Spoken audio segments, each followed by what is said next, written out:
Last summer I had 2 Hackman students who worked on a research project with me that utilized surveys, and for a long time we always used paper copies of surveys. Students had to distribute them, and then we had to manually input all of the data.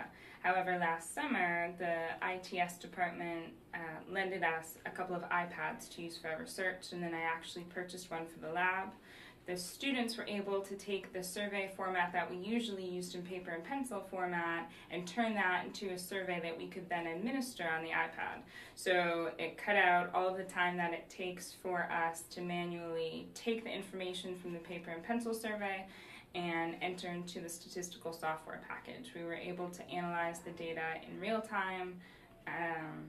As an added bonus, it was also sort of an incentive. At the time that we did the iPad study, it was when the iPads were first released, so it was a lot easier to get participants because they were interested in using the technology and taking part in interfacing with it.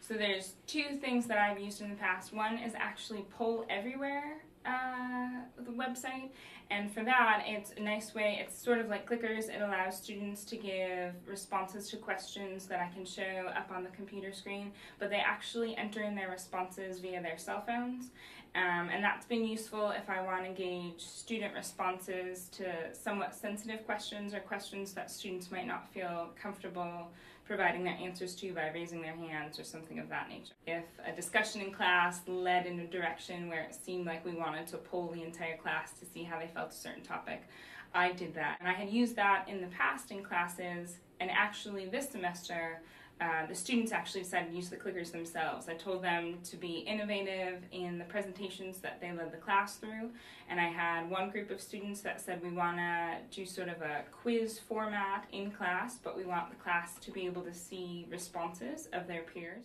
So once one group of students did it successfully, realized that they could involve the entire class in the presentation in a way that was really meaningful to discussing the theories at hand, then additional groups decided to use clickers in their class presentations. Something else that I've done recently is office hours before a test via Skype, which is something that the students were incredibly receptive to. So I was at a conference over the weekend. They had a test on Monday. Usually I try to be available, and in this case I physically couldn't. So I said, here's my Skype name. If you want to sign on, you're more than welcome to do so.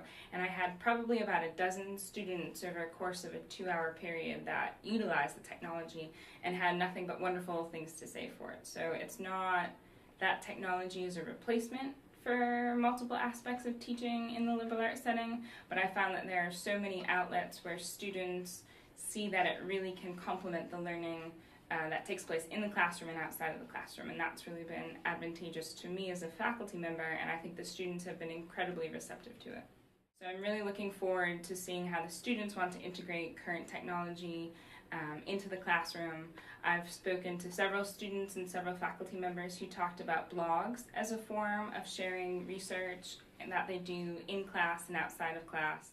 I've seen students who have done video narrative projects for classes and have been able to use the editing software on campus. And one of the things that I'm most looking forward to is what the students would like to bring in terms of technology to the classroom. I think that the e-learning lab is an incredible resource for faculty and students in terms of presentation skills that students didn't necessarily have when I was in college. So I've had students in my marketing class specifically give professional level presentations in the e-learning lab using the technology that's available there, which I think is an asset to their education in F&M because they're able to take the skills that they learn here and they can apply them to graduate school or jobs or anything that they encounter after they leave Franklin or Marshall.